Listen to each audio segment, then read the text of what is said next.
ಈಗ ಕಡಲೆ ಇರಲಿ, ಹಲಸಂಡೆ ಬೀಜ, ಕಪ್ಪು ಕಡಲೆ ಅಥವಾ ಬಿಳಿ ಕಡಲೆ, ಎಲ್ಲವೂ ಸ್ವಾದಿಷ್ಟವಾಗುತ್ತೆ.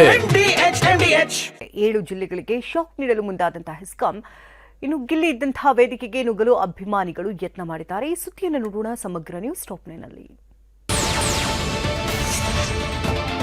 ವರದಕ್ಷಿಣೆಗಾಗಿ ಗೃಹಿಣಿಯನ್ನ ಕೊಲೆ ಮಾಡಿರುವ ಆರೋಪ ಕೇಳಿಬಂದಿದೆ. ಬೆಂಗಳೂರಿನ ಬನಶಂಕರಿ ಠಾಣಾ ವ್ಯಾಪ್ತಿಯಲ್ಲಿ ಘಟನೆ ನಡೆದಿದೆ. ಗುರುಪ್ರಸಾದ್ ಹಾಗೂ ಕೀರ್ತಿ ನಡುವೆ 7 ವರ್ಷದ ಹಿಂದೆ ಮದುವೆಯಾಗಿತ್ತು.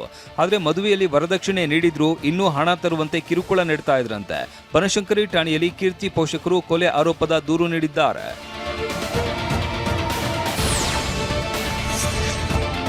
ನೆಲಮಂಗಲದ ಮಾದನಾಯಕನಹಳ್ಳಿ ಸಿದ್ದನ ಹೊಸಹಳ್ಳಿಯಲ್ಲಿ 3 ಮನೆಯಲ್ಲಿ ಕಳ್ಳತನ ನಡೆದಿದೆ. ಕಬ್ಬಿಣದ ರಾಡ್ನಿಂದ ಮನೆ ಬಾಗಿಲು ಮುರಿದು 4 ಲಕ್ಷಕ್ಕೂ ಹೆಚ್ಚು ನಗದು, 30 ಲಕ್ಷ ಬೆಲೆ ಬಾಳುವ 190 ಗ್ರಾಂ ಚಿನ್ನಾಭರಣ ಕದ್ದು ಖದೀಮರು ಪರಾರಿಯಾಗಿದ್ದಾರೆ. ಮಾದನಾಯಕನಹಳ್ಳಿ ಠಾಣೆಯಲ್ಲಿ ಪ್ರಕರಣ ದಾಖಲಾಗಿದ್ದು ಆರೋಪಿಗಳ ಪತ್ತೆಗೆ ಪೊಲೀಸರು ಬಲೆ ಬೀಸಿದ್ದಾರೆ.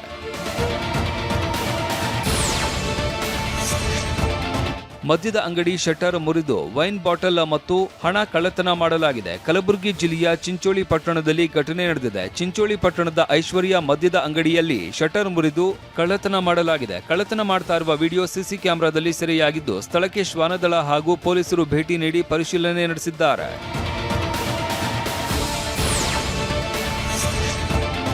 ಉತ್ತರ ಕರ್ನಾಟಕದ 7 ಜಿಲ್ಲೆಗೆ ಬೆಳಕು ನೀಡುವ ಹೆಸ್ಕಾಂ ಗ್ರಾಹಕರಿಗೆ ಶಾಕ್ ನೀಡುವುದಕ್ಕೆ ಸಜ್ಜಾಗಿದೆ. 2024-25ನೇ ಸಾಲಲ್ಲಿ ಹೆಸ್ಕಾಂಗೆ 604 ಕೋಟಿ ರೂಪಾಯಿ ಆದಾಯದಲ್ಲಿ ಕೊರತೆಯಾಗಿದೆ.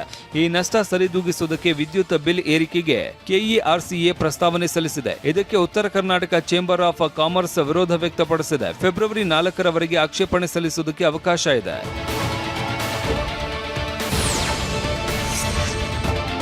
ಬಾಂಗ್ಲಾ ನಿವಾಸಿಗಳನ್ನ ಕೂಡಲೇ ಗಡೀಪಾರುಗೊಳಿಸುವುದಕ್ಕೆ ರಾಜ್ಯ ಸರ್ಕಾರಕ್ಕೆ ನಿರ್ದೇಶಿಸಬೇಕು ಅಂತ ಯತ್ನಾಳ್ ಕೇಂದ್ರ ಸರ್ಕಾರಕ್ಕೆ ಪತ್ರ ಬರೆದಿದ್ದಾರೆ. ಕಾಂಗ್ರೆಸ್ ಸರ್ಕಾರದ ವೈಫಲ್ಯದಿಂದ ಕರ್ನಾಟಕ ಬಾಂಗ್ಲಾ ನಿವಾಸಿಗಳ ತವರೂರಾಗಿದೆ. ರಾಜ್ಯದ ಎಲ್ಲೆಡೆ ಬಾಂಗ್ಲಾ ನಿವಾಸಿಗಳು ಅಕ್ರಮವಾಗಿ ನೆಲೆಸಿದ್ದಾರೆ. ಎಸ್ಐಆರ್ ಮಾದರಿಯಲ್ಲಿ ಹುಡುಕಿ ಅವರನ್ನ ಗಡೀಪಾರು ಮಾಡಬೇಕು ಅಂತ ಕೇಂದ್ರ ಗೃಹ ಸಚಿವ ಅಮಿತ್ ಶಾಗೆ ಯತ್ನಾಳ್ ಪತ್ರ ಬರೆದಿದ್ದಾರೆ.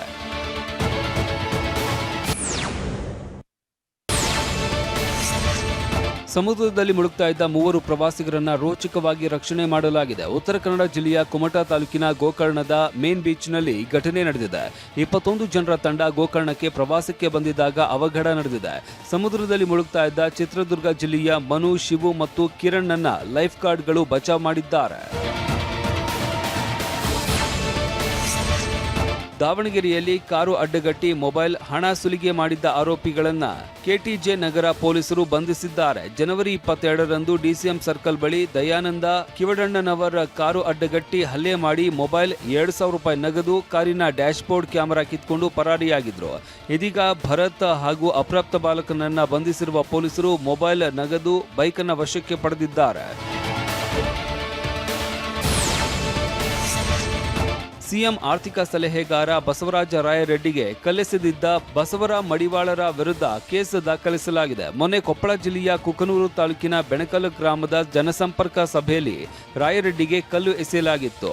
ಇದೀಗ ಕುಕನೂರು ಪೊಲೀಸ್ ಠಾಣೆಯಲ್ಲಿ ಪ್ರಕರಣ ದಾಖಲಿಸಲಾಗಿದೆ. ಬೆಣಕಲ್ ಪಿಡಿಒ ಚೆನ್ನಬಸಪ್ಪ ದೂರಿನ ಹಿನ್ನೆಲೆಯಲ್ಲಿ ಪ್ರಕರಣ ದಾಖಲಿಸಲಾಗಿದೆ.